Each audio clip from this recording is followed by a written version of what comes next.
Buenos días, mi nombre es Henry David Alonso Talavera. Tengo la matrícula de CTM 063362. Esta es la materia de habilidades de comunicación oral y escrita. A continuación, les presentaremos un podcast relacionado a la presentación anterior sobre la comunicación escrita. Como primer punto, hablaremos sobre la comunicación escrita. La comunicación escrita es aquella que se establece a través de las palabras o de cualquier otro código escrito. El emisor y el receptor deben compartir el conocimiento de este código en cuestión para que la comunicación sea efectiva. En esta clase de comunicación, el emisor escribe mientras el receptor lee. Siempre como canal habrá un dispositivo físico que puede ser un papel o la pantalla de una computadora o incluso una pared. La comunicación escrita más antigua fue a través de pictogramas, que son signos o dibujos que representan un concepto o una idea. Como segundo punto, hablaremos de la sintaxis. La sintaxis es una rama de la gramática que estudia los principios de ordenamiento de la comunicación de las palabras y de los conjuntos que estos forman dentro de la oración, llamados sintagmas. A su vez, los sintagmas son dotados de un sentido específico y una función dentro de ella.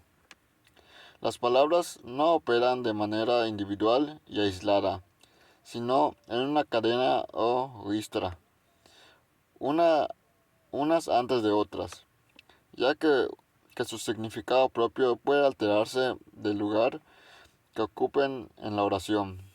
De hecho, la sintaxis del español establece un orden por defecto en el que se formulan oraciones, que conocemos como SVP, sujeto, verbo y predicado. El sujeto es como se llama el sintagma nominal, o sea, el conjunto de palabras que cumplen el rol dentro de una oración, la cual indica sobre quién recae la acción del verbo. El sujeto tiene un núcleo que es generalmente un sustantivo o pronombre que indica de quién o quiénes hablamos específicamente. El verbo es la palabra que indica la acción en la oración y por lo tanto se halla siempre en concordia en el núcleo del sujeto. El predicado es como llamamos al sintagma verbal, o sea, a todo aquello que no es sujeto ni verbo, y que vendría a ser todo lo que se dice del sujeto, siempre, siendo siempre su núcleo el verbo mismo. Como tercer punto, veremos las reglas generales de acentuación. Las palabras agudas llevan tilde cuando acaban en vocal, en N o en S, como por ejemplo conte, camión y detrás. Las palabras llanas o graves llevan tilde cuando acaban en consonante distinta de N o S, como es lápiz, dócil y azúcar. Las palabras esdrújulas llevan siempre tilde, como pómulo, antídoto y película.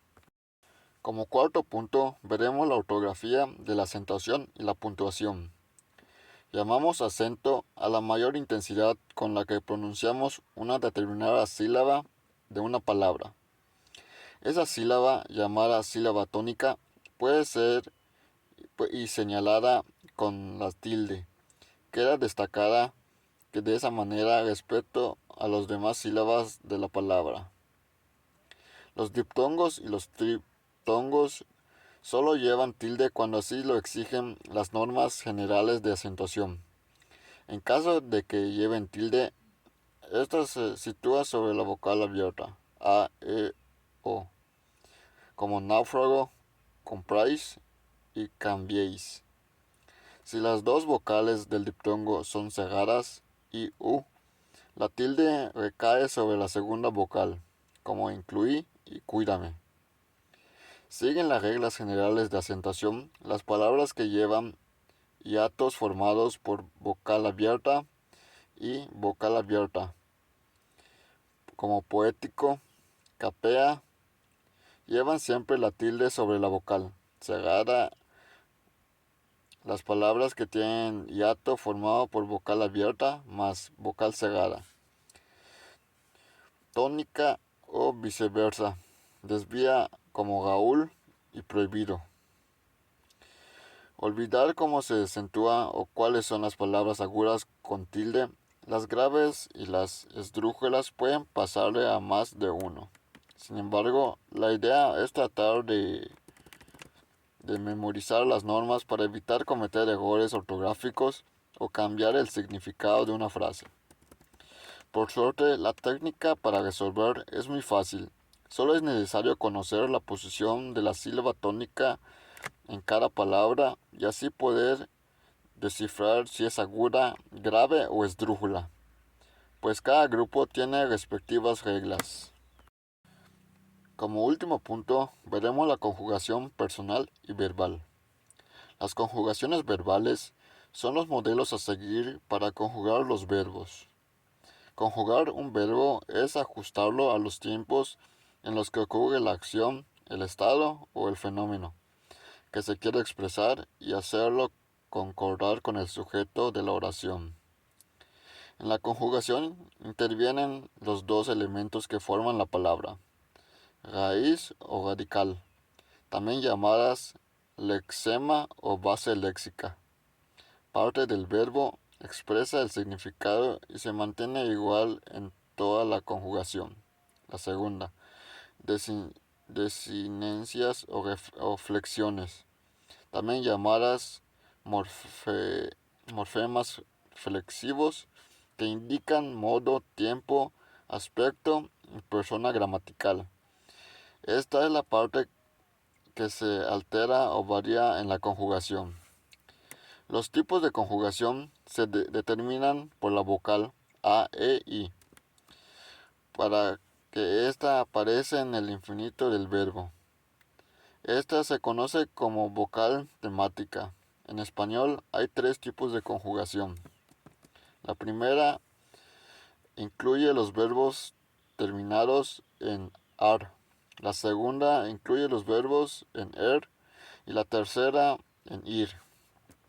Cada conjugación es una serie ordenada que incluye las formas personales, desinencias que expresan modo, tiempo y persona de los verbos, y las formas no personales son los sufijos de infinitivo, gerundio y participio. Bueno, espero que sea de su agrado este podcast. Buenos días.